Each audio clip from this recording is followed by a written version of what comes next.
वो आकाश को स्पर्श करने वाले विशाल भवन, अनेक भवन, विशाल राजमार्ग, दौड़ते हुए हाथी घोड़े, अत्यंत वैभव से गुणों से संपन्न रहने वाले चक्रवर्ती सम्राट महाराज दशरथ दिखते हैं।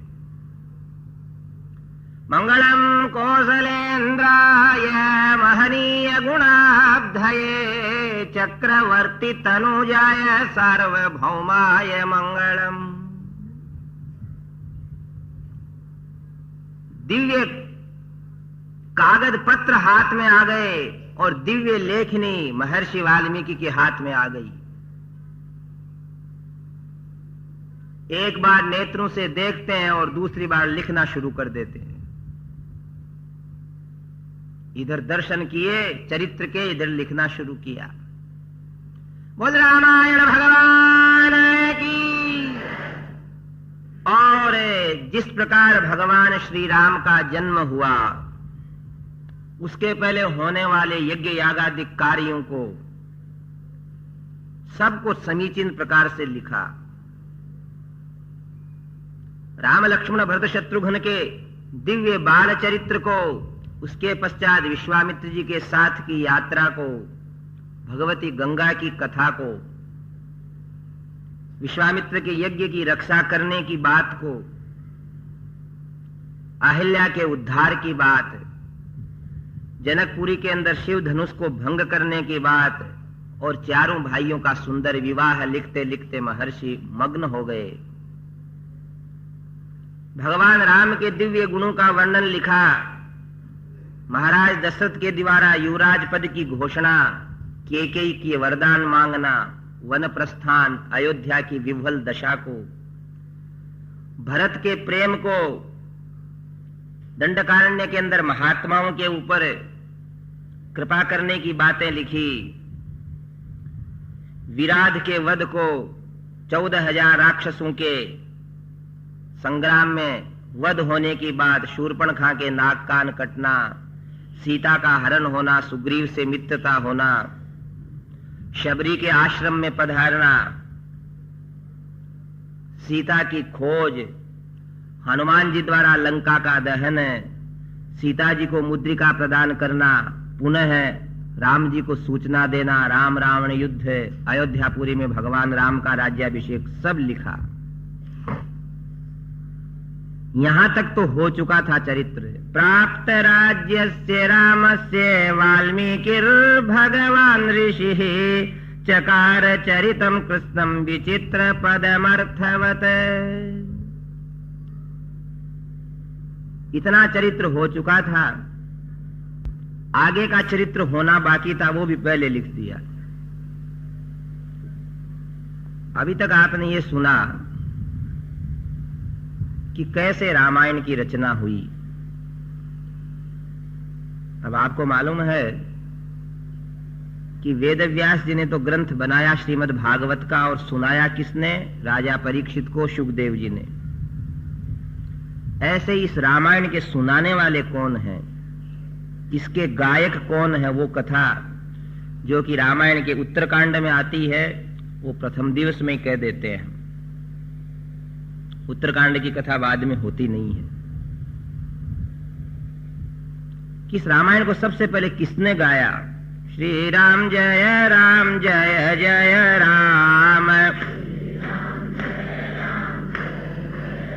हम श्री राम जय जय राम। अयोध्या के महाराज पद के ऊपर राजराजेश्वर जिनकी राज सत्ता का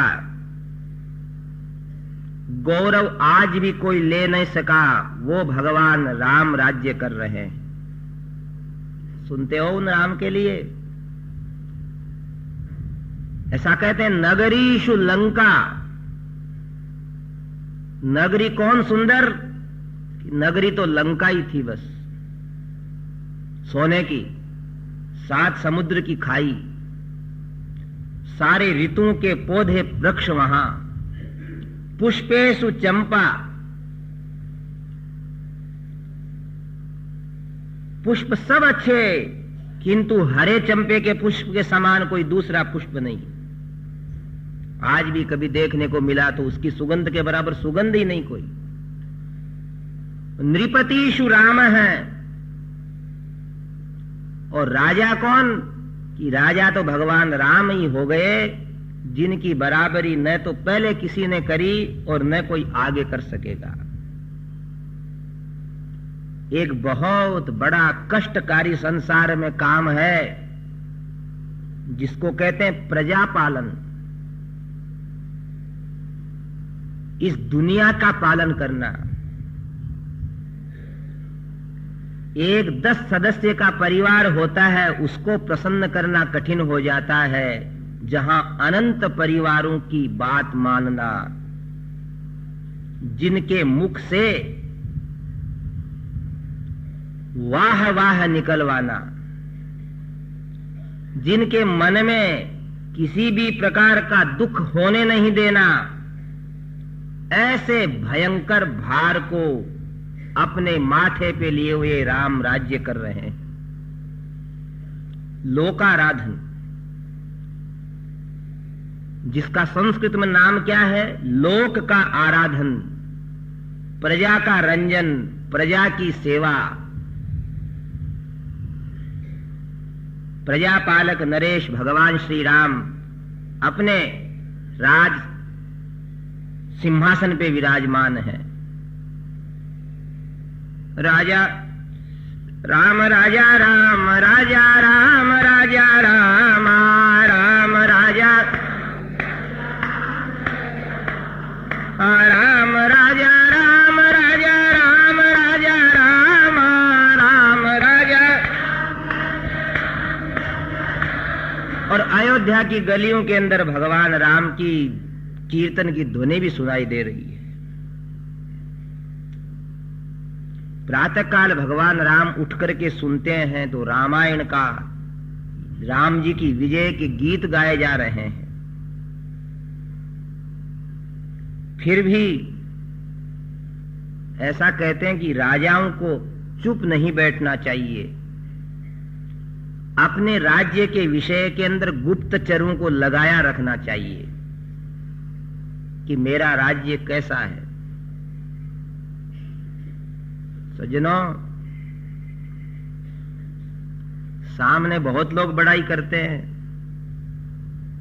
माँ अच्छी है, पिताजी अच्छे हैं, दादाजी अच्छे हैं, दादी जी अच्छी हैं, बीननी अच्छी है, बाई जी अच्छे हैं, पर कभी चुपचाप भोजन करते करते आप बीच में उठ जाओ और चुपके से आकर के सुनो कि पीछे बैठने वाले बड़ाई कर रहे हैं कि बुराई कर रहे हैं। मालूम पड़ जाएगा कैसे है अपन।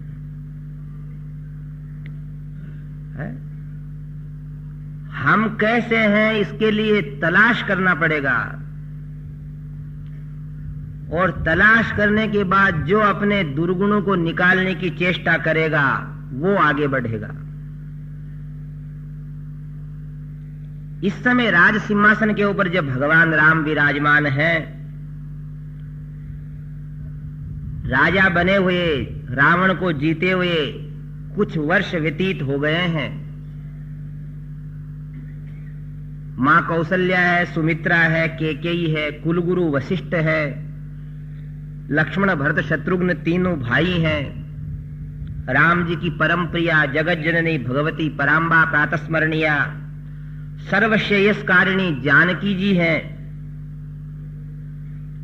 ऐसे कुछ एक तो साल बीते, सुख के श्वास भगवान राम ने अयोध्या के अंदर प्राप्त किए, लोकाराधन किया। और एक दिन क्या होता है, भगवान राम के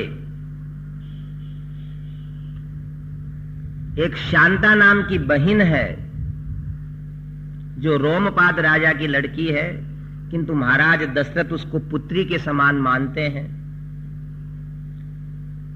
उन शांता का विवाह ऋष्य शृंग मुनि के साथ हुआ है। उनके यहां यज्ञ है। बोलिए यज्ञ नारायण भगवान की। ध्यान देना, यज्ञ है, ये कथा नहीं है आपके लिए। किसके यहां यज्ञ है? ऋष्य श्रृंग मुनि के यहां। और आपको मालूम है कि उत्सव के कार्य अपने संबंधियों के आए बिना अच्छे नहीं होते। ये संसार है तो दुख का घर, पर इसमें उत्सव आयोजन इत्यादि संपन्न करके गृहस्थ लोग सुख का श्वास लेते हैं, जय जयकार करते हैं, मिलते हैं, जुलते हैं, देवताओं की पूजा करते हैं, सत्संग कथा होती है, कीर्तन भजन होते हैं, घर को भूल जाते हैं। और देखो आजकल 10-5 दिन के यज्ञ होते हैं, उन दिनों में 6-6 महीने के यज्ञ होते थे, बहुत समय तक।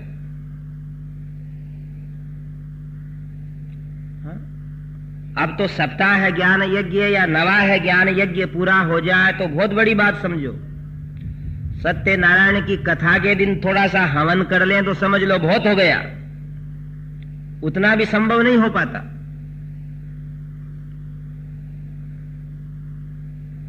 और उस यज्ञ के अंदर वशिष्ठ जी, कौशल्या, सुमित्रा, केकई सब चले गए।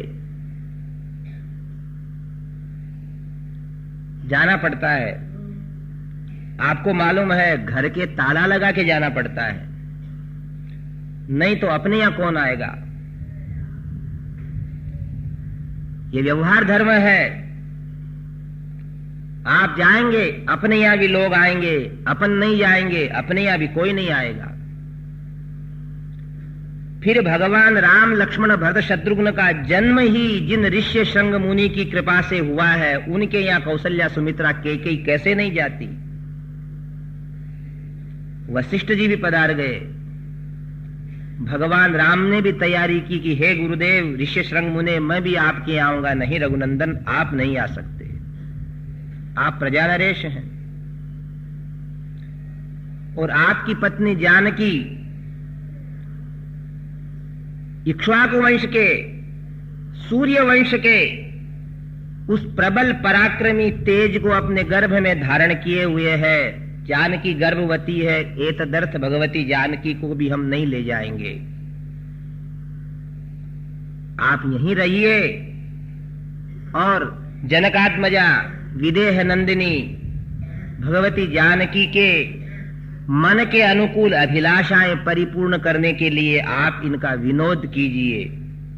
ऐसे परिपूर्ण गर्भ वाली भगवती जानकी अयोध्या के अंदर निवास कर रही हैं, राज रानी है। और प्रजा नरेश भगवान श्री राम राज सिंहासन के ऊपर विराजमान है। मध्याह्न का समय व्यतीत हुआ,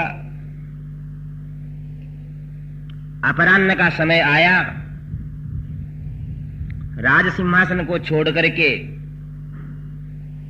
भगवान श्री राम अपने राजप्रासाद के अंदर, विश्राम स्थान के अंदर पहुंचे हैं, जहां साक्षात करुणा की मूर्ति, मानो साक्षात दया ही नारी बन करके आई है।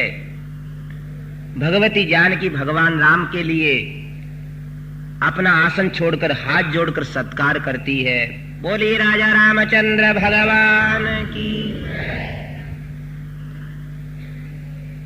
ध्यान दें हो, शांति से सुने, पीछे आने वाले लोग पीछे बैठ जाएं। भगवान राम ने जानकी जी को बीच में ही उठते हुए रोक दिया, पास जाकर के हाथ पकड़ करके बैठा दिया। कारण क्या? परिपूर्ण गर्भ के भार से जानकी जी आक्रांत हैं, उठते भी बराबर बनता नहीं, किंतु अपने स्वामी के स्वागत के लिए नेत्रों से प्रेम उमड़ रहा है और हाथ जोड़ करके खड़ी हो गई। नारी जाति का धर्म है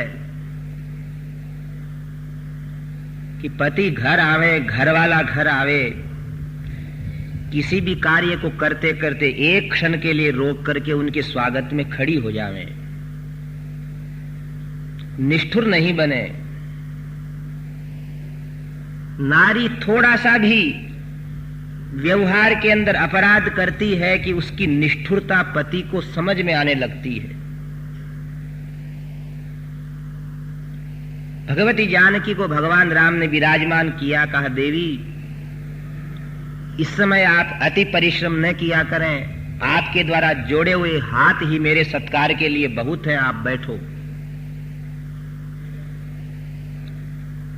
विराजमान होते हैं एक सिंहासन के ऊपर अपने विश्राम स्थान के अंदर कि द्वारपाल आकर के द्वार खटखटाते हैं। द्वारपाल भीतर आते हैं, बोले महाराज वशिष्ठ जी के यहां से कोई समाचार पत्र आया है। बोल राजा रामचंद्र भगवान की। माताएं लोग भाई लोग आगे आके खिसक जावे धीरे धीरे। श्री राम जय जय राम। आगे आ जावे।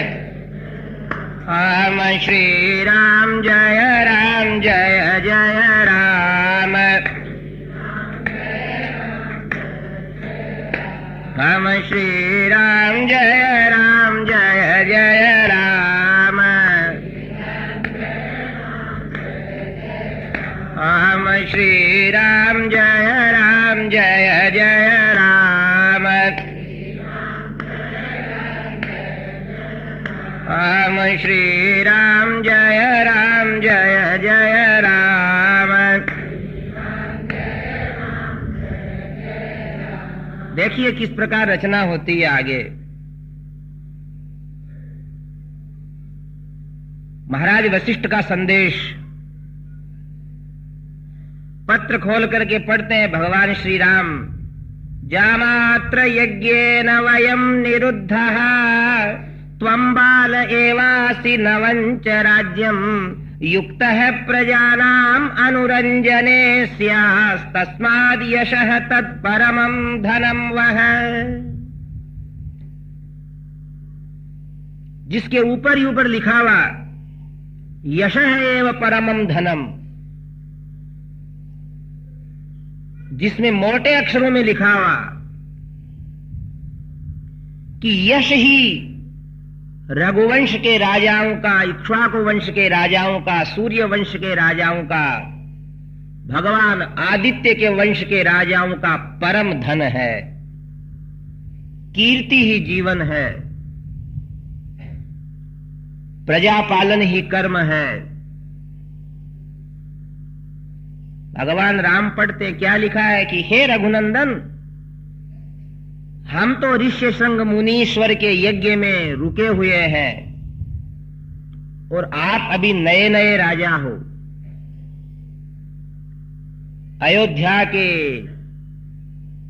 विशाल क्षेत्र के नागरिकों की सेवा करना, जिससे हमें उत्तम यश मिले, वही रघुवंश के राजाओं का धन है। भगवान राम ने पढ़ करके अपने उस राजप्रासाद को देखने लगे जहां भगवान सूर्य का चित्र है। जिसके बाद महाराज मनु का चित्र लगा है, इक्ष्वाकु का चित्र लगा। अपने सारे पूर्वजों के अदम्य उत्साह से, सुंदर कार्य शैली से राज्य के पालन करने के कर्तव्यों के साथ बने हुए चित्र हैं, जो एक एक चित्र उनको प्रेरणा दे रहे हैं।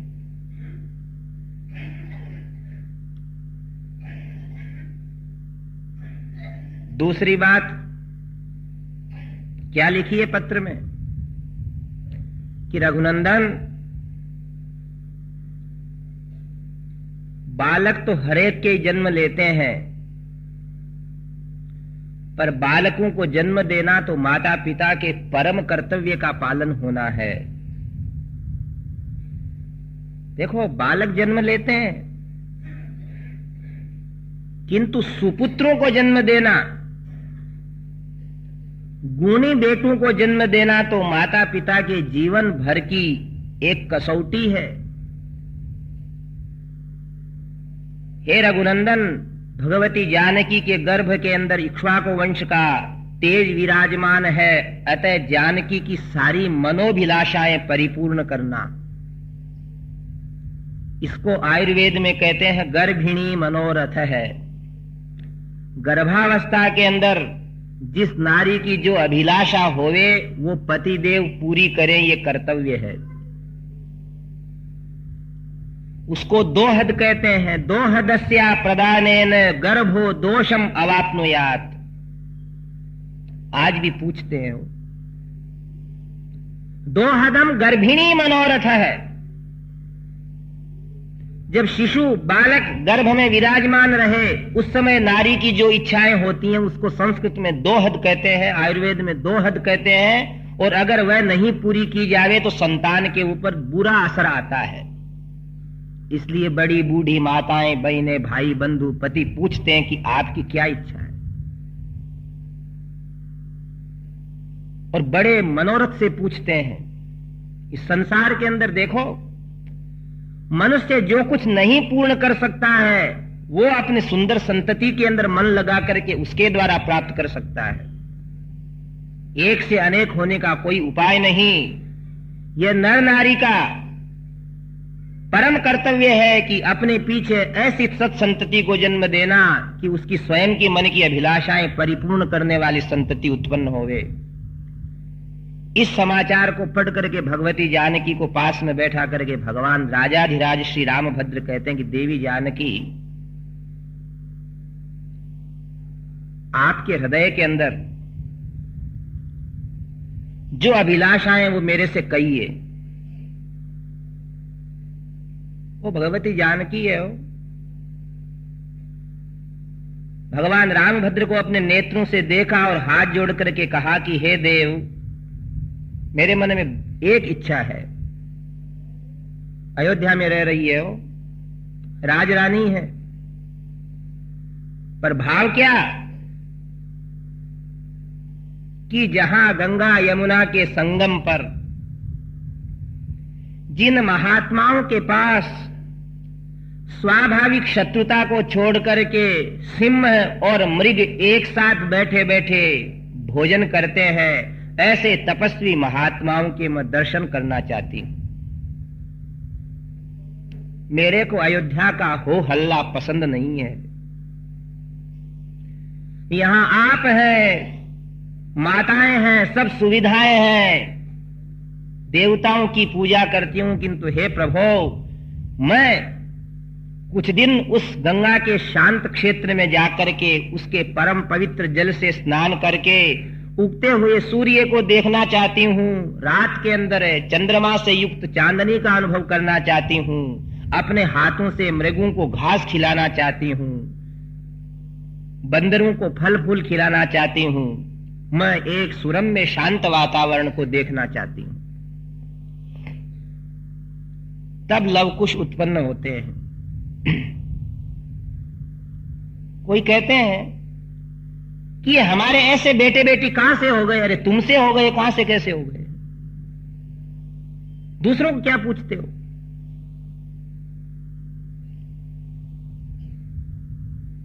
जब दिन रात चलचित्र देख करके पुत्र का जन्म देने की अभिलाषाएं की जाती हैं तो फिर वो नाचते हुए बेटे जन्म लेंगे ना, वो फिर कैसे अनुकूल चलेंगे? हमने कहा संतति को जन्म देना सरल है, पर सत संतति को जन्म देना बहुत बड़ी तपस्या है। ऐसी मां की इच्छा अभी से। और यूं कहते कहते भगवान राम ने कहा कि देवी जानकी, कल आपको हम गंगा किनारे जरूर भेज देंगे। ऐसा कहते कहते अपने परम विश्वास स्थान, परम आराध्य, जीवन धन प्रजा नरेश भगवान श्री राम की गोद में ही भगवती सिर रख करके नींद ले लेती है।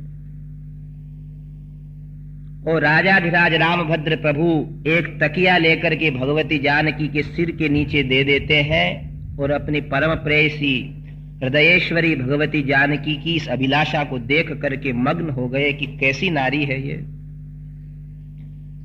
जिसने 14 वर्ष तक मेरा साथ दिया वन में और आज भी जिसको अयोध्या का सुख आकृष्ट नहीं कर सका। इसका हृदय इतना परम पवित्र सरल है कि यह शांति ही शांति को खोजती है। इतने में द्वार के ऊपर फिर ध्वनि हुई, बोलिए राजा रामचंद्र भगवान की। द्वारपाल आया, महाराज की जय हो। भगवान राम ने कहा, क्या समाचार है? कि महाराज, पुरुष लोग आगे आ जावें, जिससे फिर आने वाली बाइयां उधर बैठ जावें। श्री राम जय राम, जय जय राम, राम श्री राम जय राम, जय जय राम, राम श्री राम जय राम, जय जय राम, राम श्री राम जय राम, जय जय राम, राम श्री राम जय राम, जय जय राम।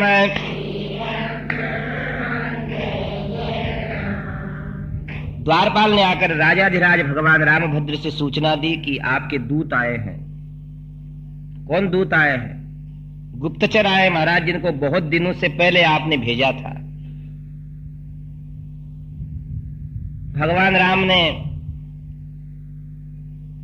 सोती हुई वैदेही को देखा, द्वार बंद किया और जहां मंत्रणा होती थी,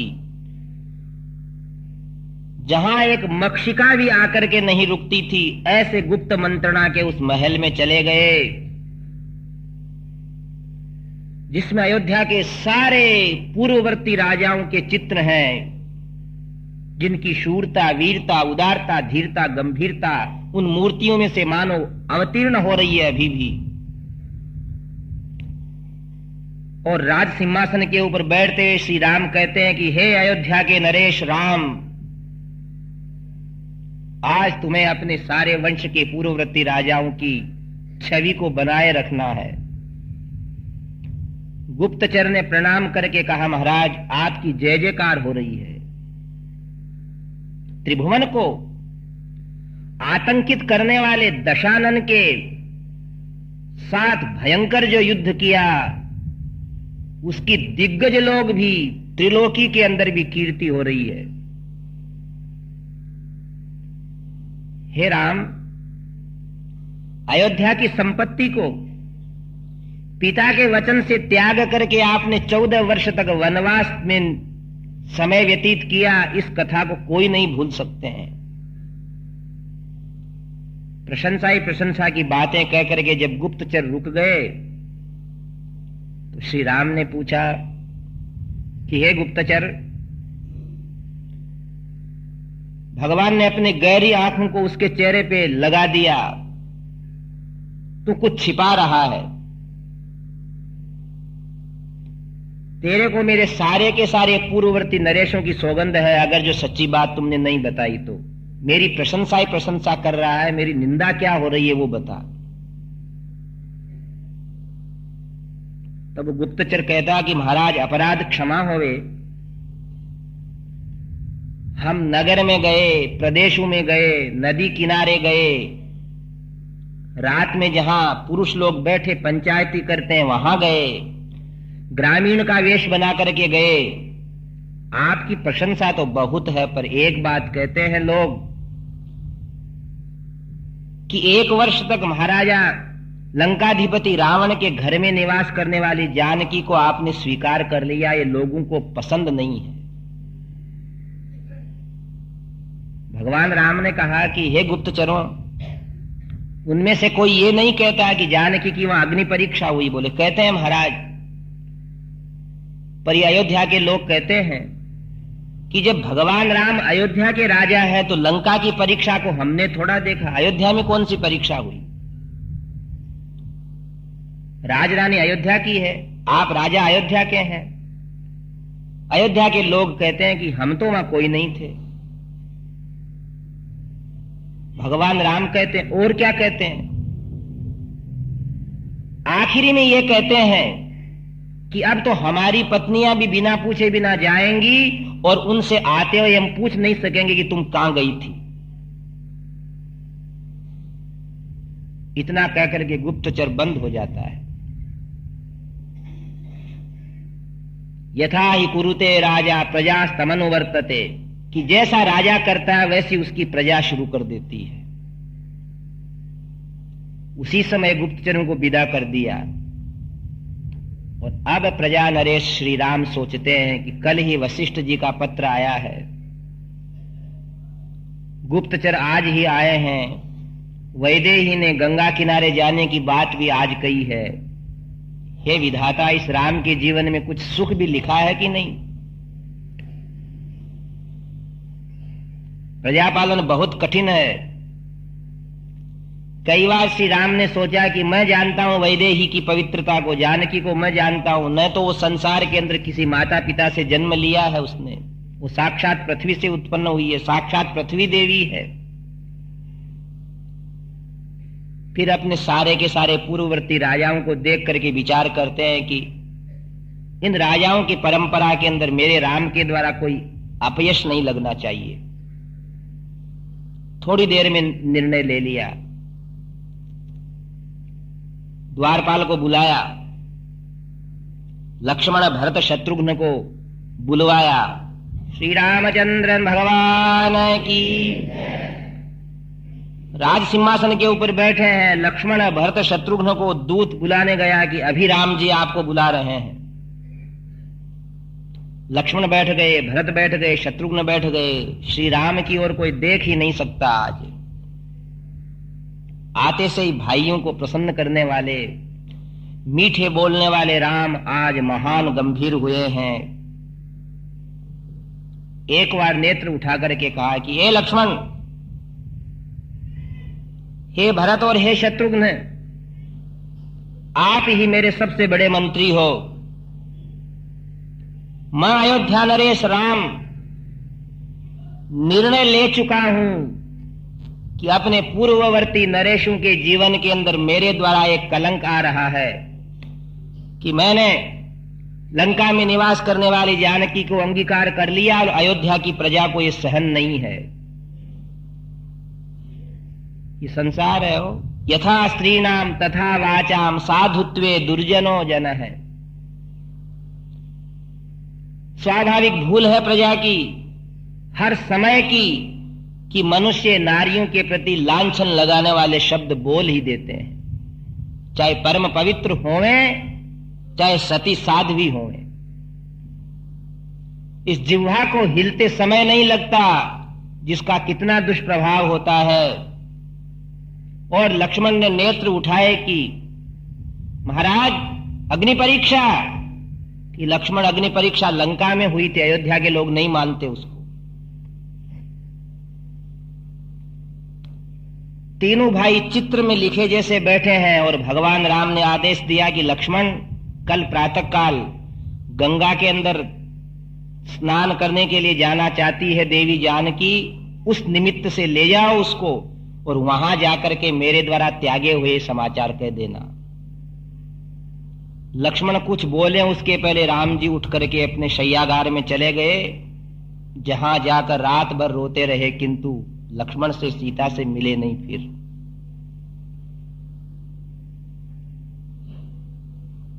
लक्ष्मण सोचते हैं कि राम जी की आज्ञा मानने का आज मेरे को दुष्परिणाम मिला कि ऐसा जघन्य, ऐसा नृशंस कार्य मेरे को करना पड़ेगा। आज्ञा गुरु नाम है विचारणीय।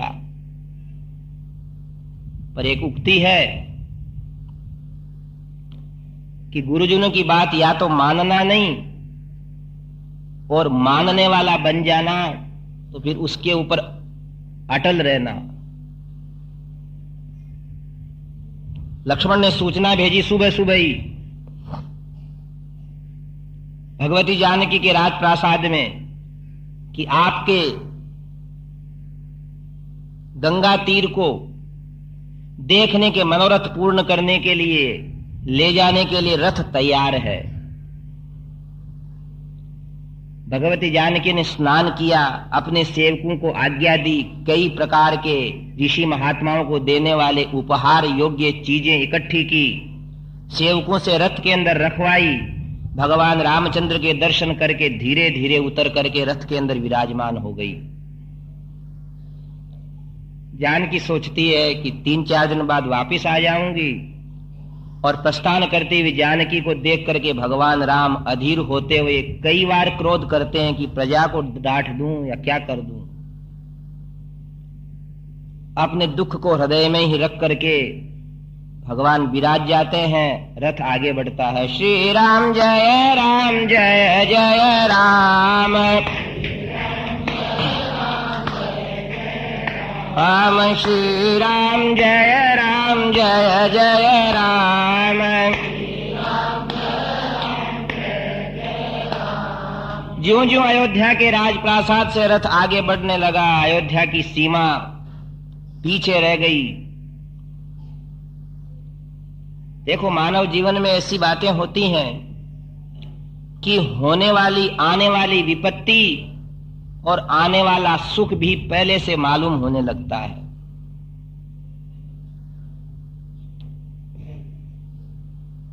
भगवती जानकी लक्ष्मण से कहती है, हे सुमित्रा नंदन,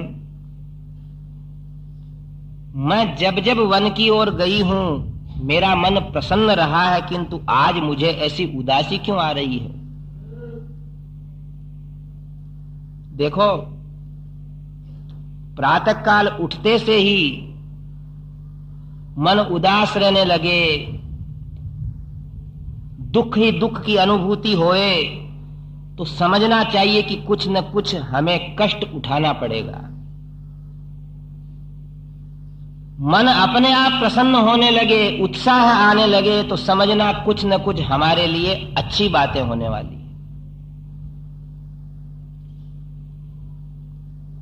इतना कहते कहते भगवती जानकी के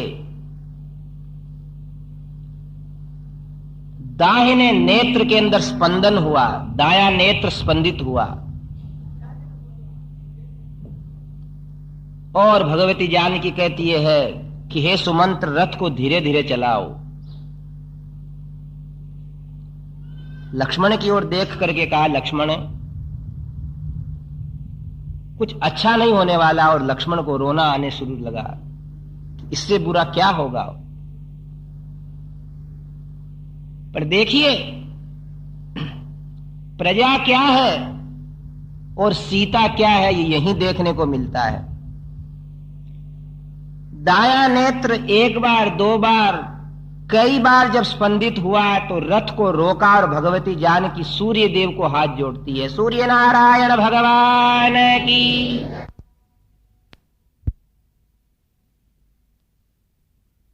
आराधना करती हूं, हे समस्त देवताओं, मैं हाथ जोड़ करके तुम्हें प्रार्थना करती हूं कि मेरे को अपशकुन हो रहा है। जिस प्रजा को अपने प्राणों से अधिक राम जी पालते हैं, उस अयोध्या के नर नारियों को आप सुखी रखना, यही मेरी कामना है। जानकी ने ऐसी प्रार्थना करी और लक्ष्मण के आंसू आने लगे कि अरे दुष्ट संसार, जो तुम्हारे सुख दुख को अपना सुख दुख समझती है, उस भगवती जानकी को तुम्हारे वचनों के कारण आज अयोध्या छोड़कर जाना पड़ रहा है। और कुमार लक्ष्मण अपने दुपट्टे से अपने आंसू पोंछ करके रथ के खंबे को अपना मुख लगा देते हैं कि अरे इस संसार के सामने सबको घुटने टेकने पड़े हैं। त्वया जगन्ति पुण्यानि त्वय्य पुण्या जनोक्तयः नाथवन्तस्त्वया लोका त्वमनाथा विपत्स्यसे। त्वया जगन्ति पुण्यानि। मन मन लक्ष्मण कहते हैं कि हे भगवती, आप जैसी सती साध्वी नारी के कारण ही ये संसार चल रहा है। सज्जनों, ये पृथ्वी है ना, कहते हैं कि ये पृथ्वी जब तक ही धारण करती है संसार के लोगों को, जब तक यहां सती नारियां उत्पन्न होती रहेंगी, जब तक यहां सत्यवादी लोग उत्पन्न होते रहेंगे। जिस दिन सती नारियां नहीं रहेंगी, सत्यवादी लोग नहीं रहेंगे, उस दिन पृथ्वी के अंदर भूकंप आकर के सारा संसार उसके गर्भ में चला जाएगा। त्वया जगन्ति पुण्यानि। लक्ष्मण कह रहे हैं कि हे देवी, ये संसार तुम्हारी उपस्थिति से पुण्यशील है, किंतु त्वय्य पुण्या जनोक्तय है, इन नादान नागरिकों की तुम्हारे प्रति उक्तियां अच्छी नहीं। नाथवंतस्त्वया लोका, आप इस संसार की मां है, किंतु दुख की बात है कि इन संसार के लोगों ने आपको अनाथ बना करके जंगल में वन में जाने के लिए बाध्य कर दिया है। लक्ष्मण देखते हैं कि यह जगत जननी है कि जिसको अपशकुन हुए तो भी जनता जनार्दन का कल्याण चाहती है। आप गोस्वामी जी की रामायण में पढ़ते हो न, उद्भव स्थिति संहार कारिणीम क्लेश हारिणीम सर्वश्रेयस्करीम सीताम न तो हम राम वल्लभाम। अपने अपने स्थान से जितने आगे खिसक सको खिसक जाइए। सीताराम जय सीताराम, हम सीताराम जय सीताराम, हम सीताराम जय सीताराम,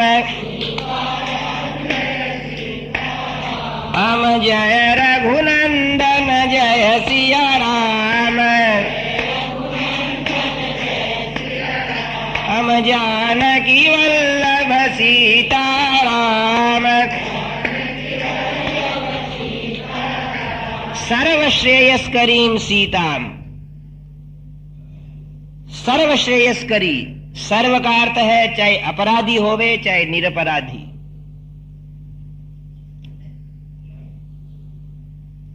देखो यही ममता है भगवती की। एक बार कहते हैं कि महाराज जनक ने जब ये सुना कि मेरी बेटी जानकी का त्याग कर दिया राम जी ने, तो महाराज जनक कहते हैं कि कौन मेरी बेटी, वो तो साक्षात पृथ्वी की पुत्री है।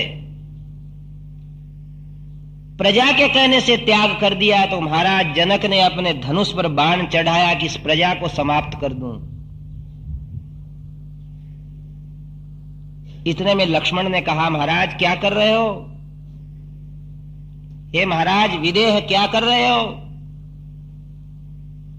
कि मेरी पुत्री को वन में भेजने वाली इस प्रजा को नष्ट कर देता हूं।